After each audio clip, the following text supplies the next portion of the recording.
Aliás, você me permite uma pergunta, já que você está me perguntando, e você perguntaria assim, onde está a CIA no Brasil? Você vai na embaixada americana, ela não está. Claro, elas são diplomatas. Onde está a CIA no Brasil? Vocês nunca pensaram nisso? Governador... Antes de 64 sabíamos. Ela era muito ostensiva. Governador... Mas agora não se sabe mais onde está a CIA. Governador... E vocês acham que o Brasil está livre da CIA? Governador... Com as verbas que a CIA tem, vocês acham que pelo menos 200 milhões de dólares por ano não iria estar gastando aqui no Brasil? Ciro afirmou que o filantropo húngaro-americano financia o PSOL para este promover uma agenda com pautas identitárias no Brasil. Eu vou ler de novo. Ciro Gomes afirmou que o filantropo húngaro-americano financia o PSOL para este promover uma agenda com pautas identitárias no Brasil. Gente, isso é nazismo, tá? Isso é nazismo com N maiúsculo. Essa coisa do o judeu internacional tá financiando a destruição da família é literalmente do nazismo histórico. Eles chamavam... É literalmente do nazismo histórico. Pois é, o que aconteceu com a esquerda brasileira? Talvez aqueles que são mais íntimos da historiografia ou têm mais idade vai se lembrar que inclusive a esquerda no Brasil já foi nacionalista. É até estranho a gente falar sobre isso em um momento em que a esquerda é marcada pelo seu progressismo, né? Pautas identitárias quase que importada no Ctrl-C, Ctrl-V de países imperialistas. Mas como isso aconteceu? Para dar um contexto aqui para vocês, um dos comunistas pioneiros, vanguardistas, e que entrou de fato para a academia, para a história do Brasil como um cientista de fato, foi o Caio Prado, né? Ele tinha suas teses antropológicas, sociológicas sobre o Brasil e sua interpretação sobre a história do Brasil. E não é de todo ruim, não. Ela é bastante relevante, mesmo para aqueles que não são comunistas. É um tipo de estudo que vale a pena você dedicar o seu tempo ali para entender o pensamento dele e as interpretações dele sobre o Brasil. E mesmo para essa figura comunista, uma figura de esquerda, ele já dizia ali na década de 20, 30 do século passado que o Brasil teria que dar o primeiro passo no sentido de aliar a sua burguesia nacional com o proletariado, com os trabalhadores, para que então se tivesse uma fórmula para barrar o avanço do imperialismo estrangeiro. E ele dizia isso simplesmente porque ele queria, era o regime que ele idealizava? É lógico que não. Dentro da dialética marxista, logicamente, a burguesia, seja internacional ou nacional, são inimigas da classe trabalhadora, segundo a visão deles. Ele tinha o bom senso de entender que uma força nacional, a pior força nacional, ainda é melhor do que uma força estrangeira, alienígena ao povo. Ele percebeu que dentro do que era possível e dentro do que o Brasil precisava de emergente, para aquele momento, era a industrialização do país, era a sua modernização, e isso até que dialoga bastante com as teses marxistas, né? A dialética histórica, a questão de que naquele momento da história, a gente ainda não tinha, né, a Revolução Chinesa e nenhuma semelhante até então. Se tinha male-male a Revolução Bolchevique. E ainda se tinha em alta aquelas teses de Marx que apenas em um país com um grande efetivo de proletário, ou seja, um país já industrial, que conseguiria dar esse passo a mais na evolução histórica da humanidade, né? E a gente vai vendo que o comunismo, nas décadas seguintes, vão criando vertentes e reinterpretando essa questão desse evolucionismo histórico, né? Então você tem o medievo, depois você vai ter as revoluções burguesas, e aí você vai ter o socialismo superando o capitalismo.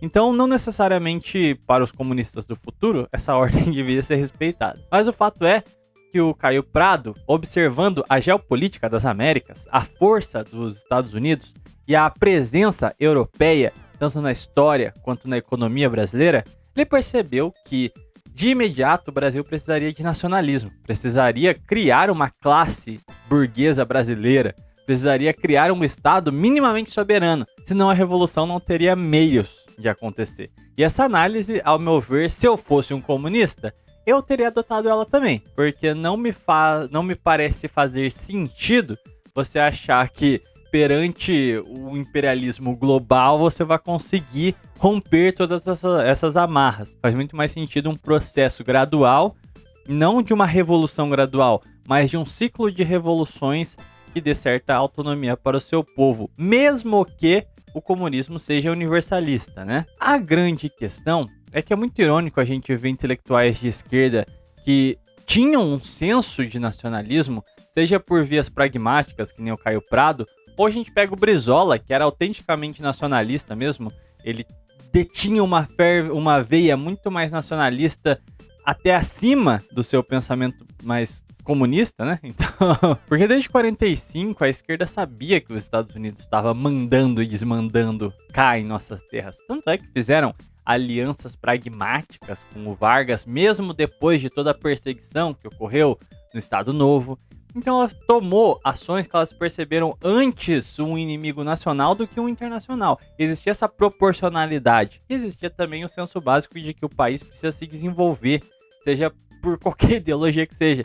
Ele precisa se libertar daquelas amarras que são mais carrascas no geral. Isso na visão de um comunista, né?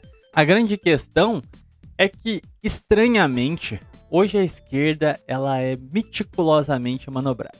Se a gente tinha o costume de falar sobre massa de manobra, falando das massas que eram encantadas por narrativas, propagandas e afim, hoje a esquerda cumpre muito bem esse papel, só que não das massas. A gente está vendo um sequestro das elites acadêmicas e da burguesia. Basicamente o que a gente está vendo é um retrato falado de como o imperialismo conseguiu perverter a educação no Brasil, a percepção de Brasil dos brasileiros. Essas elites cosmopolitas, tomadas pela propaganda ocidental, aprenderam a repudiar tudo que era nacional, tudo que era tradição. E o comunismo tem essa estética, né, de vamos romper com as tradições, vamos fazer a revolução e etc. Então houve uma aliança entre esse espírito juvenil, esse espírito chucro, mas extremamente encantador, com uma mentalidade antinacional. Então, eu acho que aqui começa o xadrez 5D das elites internacionais. É óbvio que o Ocidente, que saiu vitorioso da Guerra Fria, não seria comunista. Isso é evidente. O liberalismo, ele conseguia em alguma medida ser, pelo menos em teoria, combatido pelos comunistas por ser, né, a representação do capitalismo e aquilo que atrasava a evolução histórica.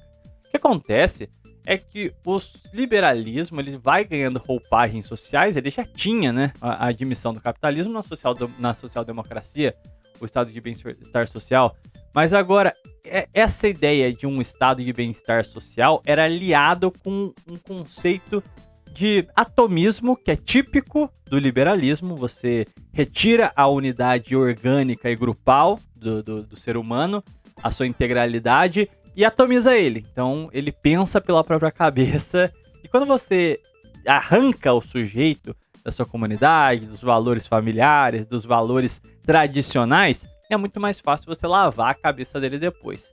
E é exatamente esse o retrato da burguesia, né? Uma burguesia que já não tem contato mais com as tradições nacionais, é educado em um molde globalizante, em um molde universalista, né? Todas as amarras que não permitiam que essa mente aberta deixasse o cérebro cair para fora se perderam. E é exatamente isso que acontece, e esse processo foi milimetricamente desenhado e preparado pelas elites para a captura das burguesias nacionais.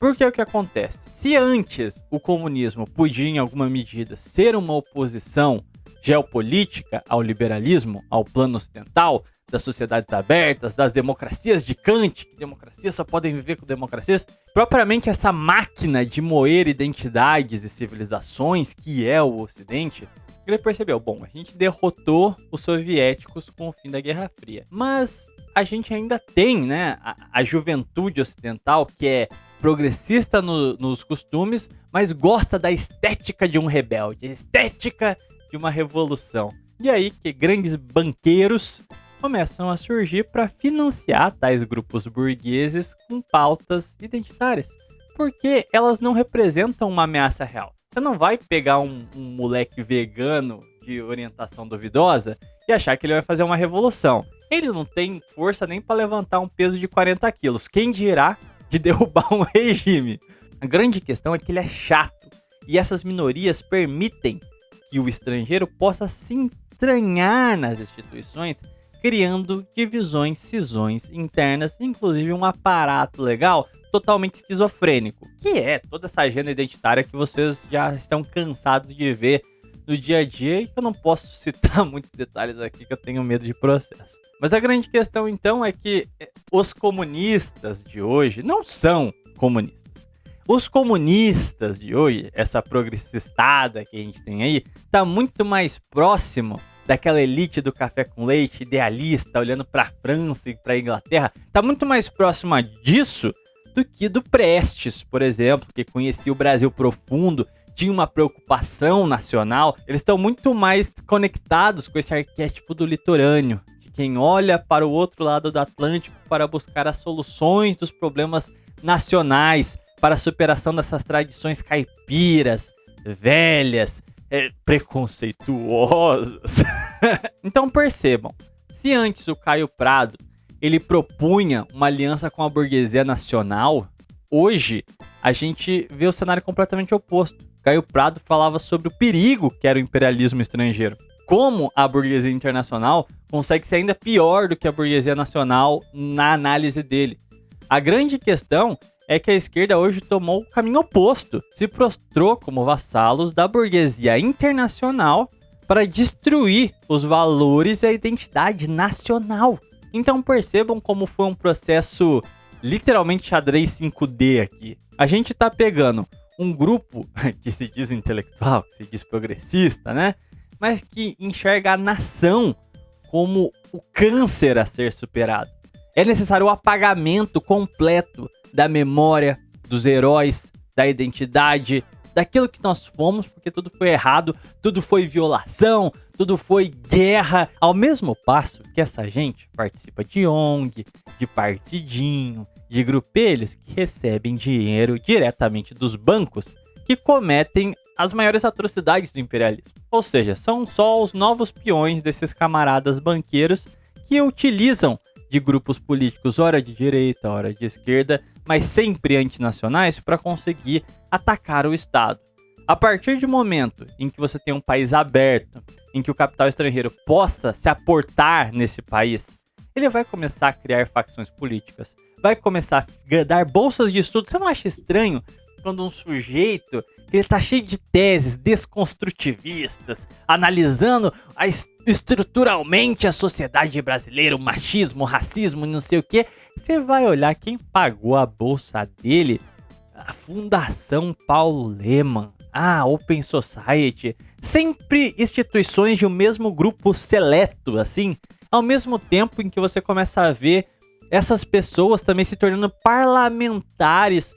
Será que elas têm comprometimento com o eleitor delas ou com quem bancou bolsinha de estudo, a sua campanha? E aí vem outra questão. Toda sociedade é composta de ascétipos e guerreiros.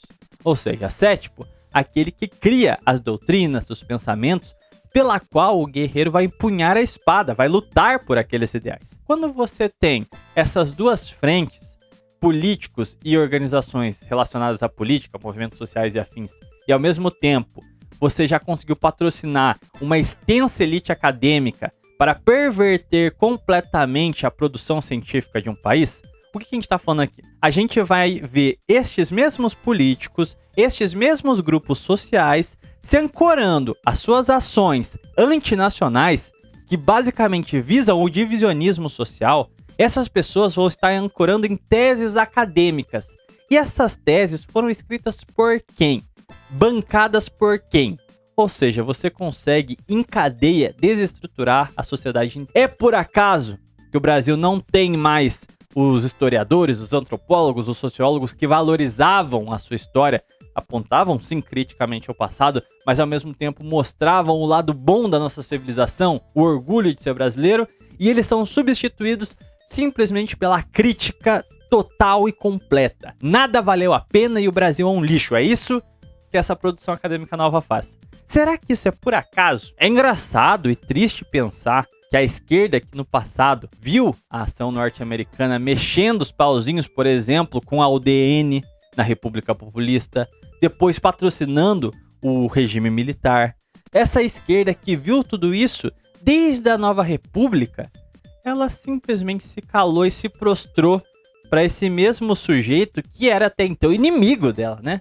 Agora parece que ela se voluntariou aqui é o soldado de primeira linha desse sujeito. A mesma esquerda que apontava por imperialismo, que dizia que nós devíamos combatê-lo, é a primeira que se alia a ele para apunhalar o Brasil pelas costas, para abominar tudo que é nacional, tudo que remeta um pingo de identidade que ainda nos resta. O que aconteceu com a esquerda brasileira? Ela se prostituiu. Bom, esse vídeo vai ficando por aqui. Se você gostou, peço por favor que deixe o like e um comentário aí sobre a questão. E, claro, cogite ser membro para ajudar o canal a sempre estar trazendo novos vídeos, tá bom? Isso ajuda demais. Eu vou ficando por aqui e até um próximo vídeo.